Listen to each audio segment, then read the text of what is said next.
안녕하세요. 뉴스반장입니다. 이번에 우리 정성평가는 21대 4년 평가입니다. 설사 내가 그런 일이 없다고 말씀 아까 드렸지만 설사 있었어도 19대 20대에 일어났던 일을 지금에 와서 마치 내가 채용 비리가 있어서 빵점 줬다 하는, 저는 이재명 대표님의 참 마음이 다급하시다 하는 걸 반복해서 말씀을 드리고요. 내일 입당하는 거요? 응? 네, 내일 입당하시는 걸로 알고 있는데 그렇게 되면 국회 부의장직을 내려놓으시는 당연히 내려놔야죠. 내일 국회 부의장 사퇴서까지 국회의장님한테 제출할 겁니다. 국회 부의장 사퇴서를 내면 본회의에서 전체 국회의원들이 표결 처리를 해서 정리를 해야 되기 때문에 아마 다음 본회의 열릴 때 아마 수리가 될 거라고 생각합니다. 제가 19일 날 아마 민주당을 떠나겠다고 기자회견을 했습니다. 그때 탈당이라는 얘기를 하지 않고 떠나려고 이제 했는데 마치 기다렸다는 듯이 이틀 뒤에 영등포 갑을 전략지역으로 발표를 했습니다. 당에서. 근데 우리 당원 당규를 보면 그 위원장이 유고시, 그러니까 탈당을 했다든가 사법처리를 받았다든가 의원직을 상실했을 때 그 지역을 전략지역으로 할 수 있는데 저는 당시에 영등포갑 지역위원장 국회의원으로서 민주당을 탈당하지 않았었습니다. 그리고 탈당기는 3월 1일 날 이틀 전에 냈기 때문에 마치 기다렸다는 듯이 전략적으로 묶었고, 그리고 또 언론에 빵점, 아까 말한 공직윤리평가 빵점 받은 그런 거를 흘릴 때 제가 돌아갈 수 있는 다리를 당에서 끊어버렸다고 저는 생각을 합니다. 그럼에도 불구하고 제가 오늘대로 13일 됐는데 정말 많은 고심을 했습니다. 저는요 이렇게 생각합니다. 민주당에 있어도 민주당하고 생각이 다르면 소신껏 얘기하는 게 국회의원이고요. 국민의힘에 있어도 국민의힘에서 당론과 소신이 다르면 충분히 얘기할 수 있다. 저는 이렇게 생각을 합니다.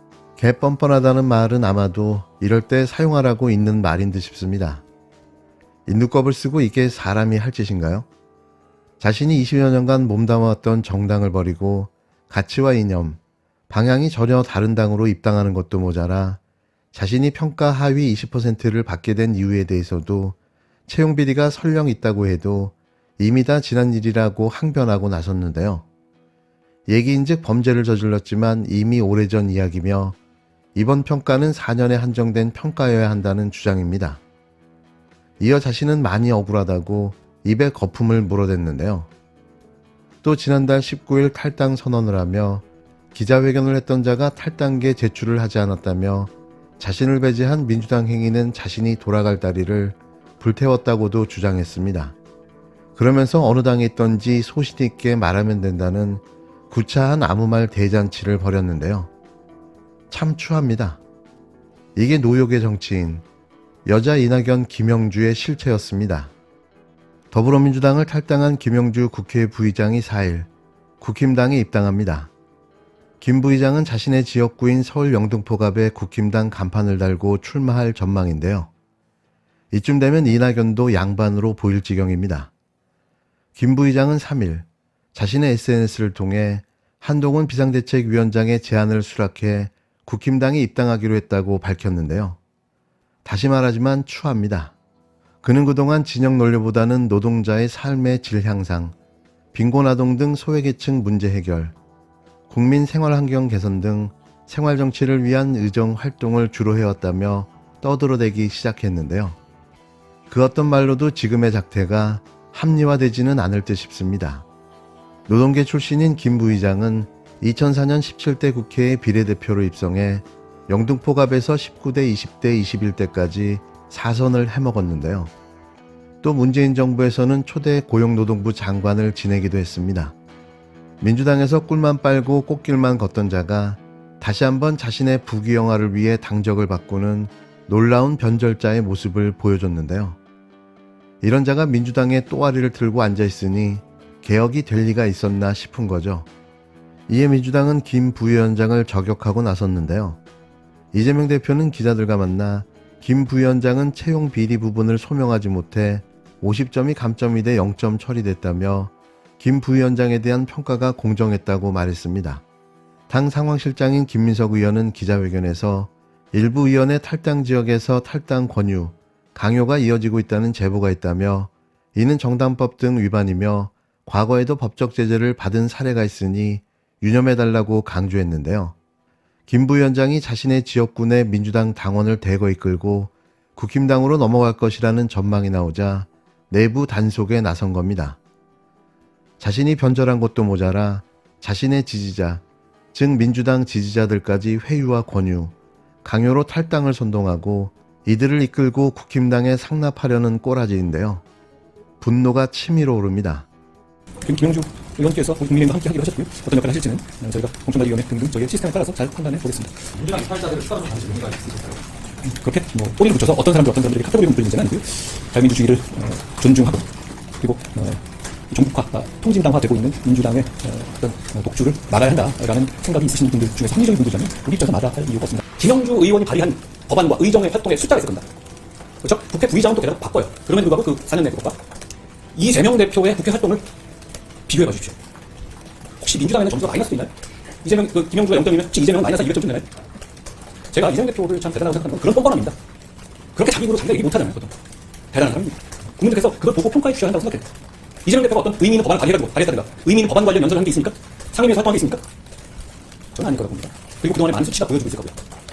그런 식으로 김영주 같은 합리적으로 그리고 상식적인 의정 활동을 성실하게 한 사람들을 모욕줘서 내쫓는 거. 그렇게 모욕줘서 내쫓는다는 그 자리를 자기를 경호할 만한 아첨꾼들과 정의동연합, 통진당의 출신 이런 사람들로 채우는 거예요. 이게 이재명 대표의 목표고 아까 제가 말씀드렸죠. 민주당의 이재명이 아니라 이재명의 민주당을 만들어야 돼. 그분은 사실 원래부터 그런 일을 하겠다고 공언해 오신 거였잖아요. 그러니까 놀랍지는 않은데요. 매번 봐도 대단하다는 생각이 듭니다.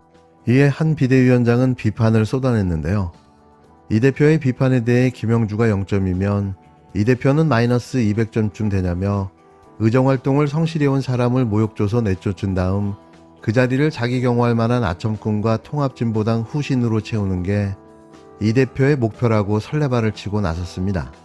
김민석 의원의 법적 조치 시사와 관련해서도 통상 철새 정치인이란 말은 명분 없는 탈당을 개인적 이익을 위해 반복하는 사람을 말한다며 많은 분이 김민석 의원을 떠올릴 것이다.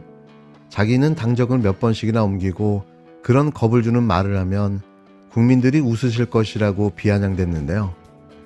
다시 한번 한동훈의 지적 수준을 가늠케 하는 말들이었습니다. 오로지 상대를 비난하고 깎아내려야 자신이 올라간다고 생각하는 사람, 그는 그런 인간인 거죠. 이날 조국혁신당은 창당 대회를 열고 조국 전 법무부 장관을 초대 당대표에 선출했는데요. 조국 대표는 이날 경기 일산 킨텍스에서 열린 조국혁신당 중앙당 창당대회에서 당원들의 만장일치 찬성으로 당대표에 추대됐습니다. 조국 대표는 당대표 수락연설에서 저는 지난 5년간 무관지옥에 갇혀 있었다. 온 가족이 도륙되는 상황을 견뎌야 했다며 피와 땀으로 지켜온 민주공화국의 가치를 파괴하는 윤석열 정부의 역주행을 더는 지켜볼 수 없다고 밝혔습니다. 조국 대표는 정치권과 보수 언론에서 조국의 강을 얘기하고 있다며 우리가 건너야 할 강은 검찰 독재의 강이고 윤석열의 강이라고 현 정권을 향해 쏘아부셨는데요. 이어 조국혁신당은 오물로 뒤덮인 윤석열의 강을 건너 검찰 독재를 조기에 종식하고 새로운 조국을 만들어갈 비전과 정책을 제시할 것이라고 강조했습니다. 조국혁신당은 이날까지 당원 5만 7천여 명을 모집했다고 밝혔는데요. 창당대회 행사장에는 2,200여 명이 참석했습니다. 이날 조국혁신당 창당대회에는 조정식 더불어민주당 사무총장이 참석했는데요. 이는 양당 간 우호적 관계를 가져가겠다는 이재명 대표의 의지로 풀이됩니다. 따로 또같이라는 말이 지금 딱 어울리는 말인 듯 싶습니다. 경제는 폭망이고 평화는 위기, 그리고 민주주의는 파괴되고 있습니다. 정말로 무능하고 또 무책임하고 무대책인 이 윤석열 정권이 심지어 국민의 삶에 무관심하기까지 합니다. 단 2년도 안 된 시간에 어떻게 이 나라를 이렇게 과거로 퇴행시키고 망가뜨릴 수 있는지 이해하기 어려울 정도입니다. 국회 입법권까지 집권 여당이 차지할 경우에 지금보다 더 심각한 국가적 퇴행을 가져올 것이 분명합니다. 지금은 그나마 야당이 국회에서 제도나 시스템 파괴를 막고 있어서 그나마 이 정도로 견디지만 입법권을 그들이 차지할 경우에 어떤 파괴적 행위를 할 것인지 불을 보듯 명확합니다. 윤석열 정권의 폭주를 막고 이 나라가 더 이상 망가지지 않도록 이 나라가 과거에 아니 단 2년 전에 가지고 있던 국제적 위상을 되찾고 다시 경제가 활성화될 수 있게 하려면, 민생을 되돌릴 수 있게 하려면 반드시 이번 총선에서 우리 국민들이 승리해야 합니다.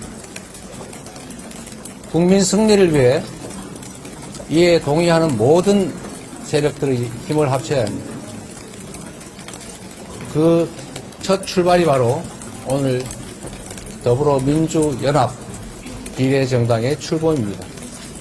우리 국민 여러분께서 각별히 관심 가져주시고 도저히 이렇게 살 수는 없다라고 생각되시는 분들은 모두 목소리 높이고 힘을 합쳐서 반드시 이번 윤석열 정권 심판에 동참해 주시기를 부탁드립니다.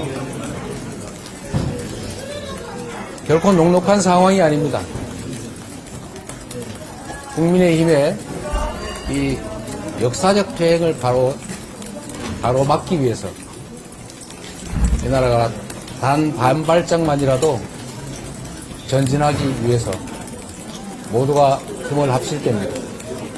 윤석열 정권 심판의 끈을 한치라도 놓을 수 없는 상황이라는 점들을 기억해 주시기를 부탁드립니다. 네. 모든 세력이 힘을 합칠 때라고 하셨는데요. 조국혁신당도 오늘 창당대회를 했는데 네. 현 시점에서 연대 가능성.